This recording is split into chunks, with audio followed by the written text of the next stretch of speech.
Buonasera a tutti, sempre dall'ufficio associazione, noi che credevamo alla Banca Popolare di Vicenza e Veneto Banca, lo ricordo per chi non ci conoscesse, è l'associazione di medio-piccoli risparmiatori più grande e più numerosa d'Italia. Perché questo video? In questo video e in altri, in quello scorso che abbiamo fatto ieri e in quelli che seguiranno nelle prossime ore, stiamo facendo degli approfondimenti che riguardano tutti i risparmiatori, chiunque ha un conto corrente. Perché? Perché, cari risparmiatori, ci risiamo.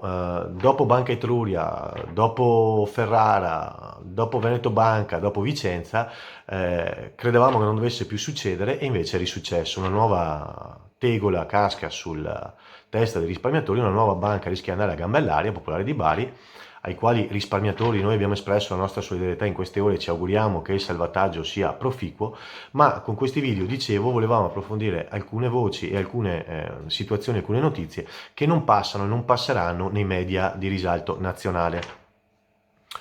Quindi questo video, ripeto, interessa a tutti i risparmiatori.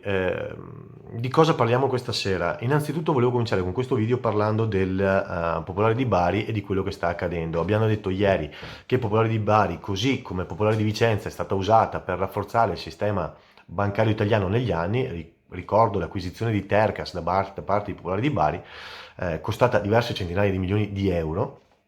Ricordo l'acquisizione di diverse banche da parte di Popolare di Vicenza, che ha acquisito diverse banche pagandole e sovrappagandole rispetto al prezzo di mercato, questo sempre in un'ottica di rafforzamento del sistema bancario perché negli anni funzionava così. Oggi appunto leggiamo che ci sono grossissime difficoltà all'interno della Banca Popolare di Bari e leggiamo oggi le dichiarazioni di Gualtieri, ve le faccio vedere, il ministro, che dice sulla Popolare di Bari tutelare i risparmiatori. Cari risparmiatori della Popolare di Bari, mi rivolgo a voi.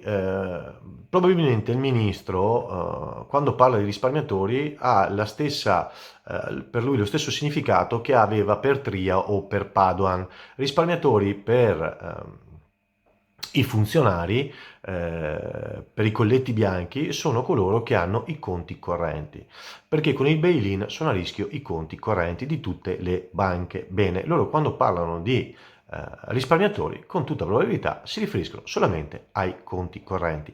Invece dobbiamo ricordare al ministro che risparmiatori sono anche tutti quei soggetti, tutte quelle famiglie, tutti quei padri di famiglia, tutti quegli zii, nonni, genitori, parenti che hanno acquisito parte del capitale della banca del territorio che esiste da decine e decine e decine di anni, che avevano sotto casa, che aiutava il territorio, che a loro volta aiutavano le imprese e che a loro volta i risparmiatori aiutavano acquisendo una parte del capitale con i risparmi che avevano in banca. Bene, caro ministro, anche quelli sono risparmiatori e in Popolare di Bari le ricordo che si parla di quasi 70.000 famiglie che rischiano di essere azzerate. Quindi quando parliamo di tutelare i risparmiatori, caro ministro, bisogna tutelare anche chi ha preso parte del capitale della banca.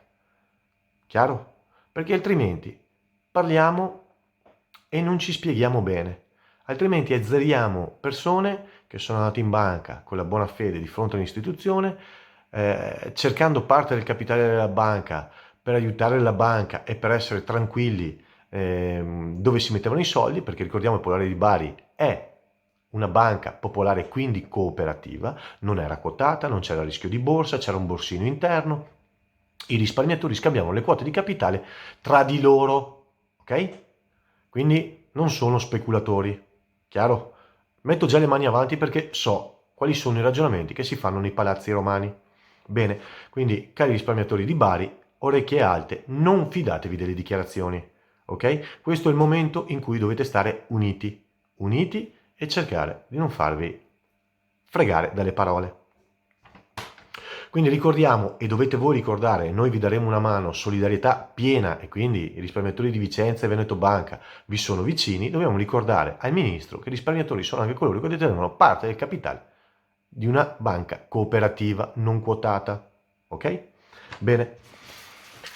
D'altra parte poi volevo aggiungere sempre in questo video, un altro seguirà più tardi con altre notizie molto interessanti, approfondimenti che non andranno sempre nei media nazionali, ma un approfondimento mi interessava farlo anche su questa ANSA che è passata oggi. sempre che riguarda il mondo delle banche, Popolare di Bari e tutta quanta una serie di altre situazioni. Popolare di Bari, i 5 Stelle vanno all'attacco di Banca Italia, Visco risponde e si cerca un capro espiatorio. Allora, parlo con il dottore, con il presidente della Banca d'Italia, Visco. Capro espiatorio, quando si parla di capro espiatorio, veda, noi abbiamo in testa che capro espiatorio è quel soggetto del quale si va in cerca in un momento di un incidente fortuito, ok? Nel quale capitano dei danni, non si sa a chi dare la responsabilità e in quel momento lì si cerca il capro espiatorio, no? È un caso fortuito dove non c'è una scala gerarchica ben definita e in quel momento si va in cerca del capro espiatorio del quale lanciare le colpe e le accuse. Io però volevo solamente ricordarle questo, caro Visco, che liquidata Etruria, liquidata Veneto Banca, crisi e liquidazione Popolare di Vicenza, azzeramento degli amici dei risparmiatori di Ferrara, nelle Marche la stessa cosa, oggi Bari. Qui non si può parlare di un evento fortuito e qui non si può parlare di capro espiatorio. Qua dobbiamo parlare di basista. Qua bisogna andare in cerca del basista. C'è qualcuno che sapeva, che faceva il palo, ok? Che faceva finta di nulla, ma sapeva. C'è una responsabilità, perché la favola per la quale si stiano bruciando decine di miliardi, 8 solo in Popolare di Vicenza, ok? Di risparmi e di capitali, decine di miliardi di risparmi di capitali all'interno delle banche italiane e che nessuno sappia niente. Tutto vuol dire tranne che il sistema è sicuro e che funziona.